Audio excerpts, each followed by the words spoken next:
Next නියුරෝසර්ජරි වලින් අපි අදත් කතා කරන්නේ මේ නව යෝන් වියේ පැතිකුදය ගැන. අපි මුලින්ම බලමු මේ පැතිකුදේ කියන එක හඳුනාගන්නේ කොහොමද ලෙඩෙක් ආවහම එහෙම නැත්නම් ඔබේ ශරීරයේ තියෙනවද කියලා කොහොමද හඳුනාගන්නේ කියලා. බොහෝ වෙලාවට දකින්න දෙයක් තමයි මේ තරුණ වියට පැමිණෙන නව යෝන් වියේ ඉන්න දරුවෝ තමන් පීනන්න ගියාම එහෙම නැත්නම් නාන්න ගියාම තමන්ගේ ශරීරයේ මේ ඇදවීම සමහර අය දකිනවා. ඊළඟ කාරණේ තමයි අම්මලා තාත්තලා දකිනවා මේ උරෙස්සක් පහත් වෙලා එහෙම නැත්නම් මේ උකුල ඉස්සිලා ඒ වගේ රෝග ලක්ෂණ අම්මලා තාත්තලා දකිනවා.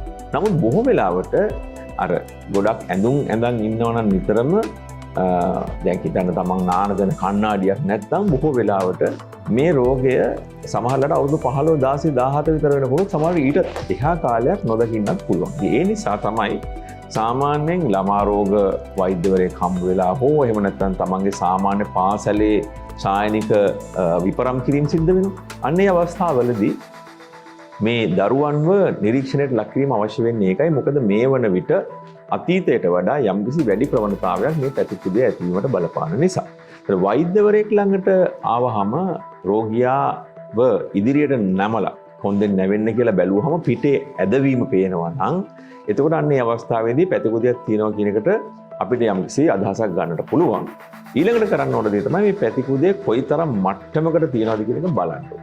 මේක බලන්න තියෙන පහසුම සහ ඕනෑම තැනක තියෙන ක්‍රමය තමයි එක්ස්රේ එකක් කරන්න ඕනේ. මේ එක්ස්රේ එක කරනකොට කොන්ද වැඩපෙළේ ඉහළ සිට පහළටම ඉදිරිපසින් ගන්න පින්තූරයක් ගන්න ඕනේ.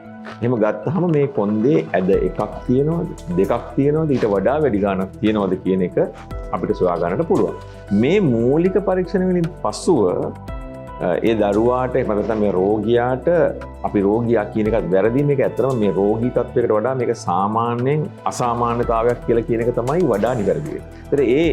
ඒ දරුවාට යම් යම් වෙනත් රෝග ලක්ෂණ තියෙනවා නම් උදාහරණයක් විදිහට හිරිවැටීම, කොන්දේ කැක්කුම, අතපයවල වේදනාවක් තියෙනවා නම් මේ පැතිකුදය දැක්ක පමණින් ඒක එයට හේතුවක් කියලා කියන්නට බෑ.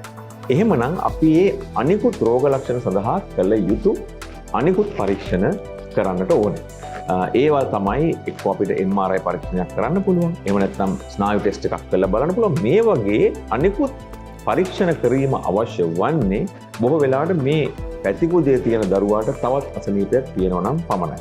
ඊට අමතරව කොන්දේ නම්‍යශීලීභාවය මැනීම සඳහා පැත්තෙන් පැත්තට නැමීම, ඉදිරිපසට නැමීම වගේ ක්‍රියාකාරකම් කළත් එක්ස්රේස් අපිට ගන්නට පුළුවන්.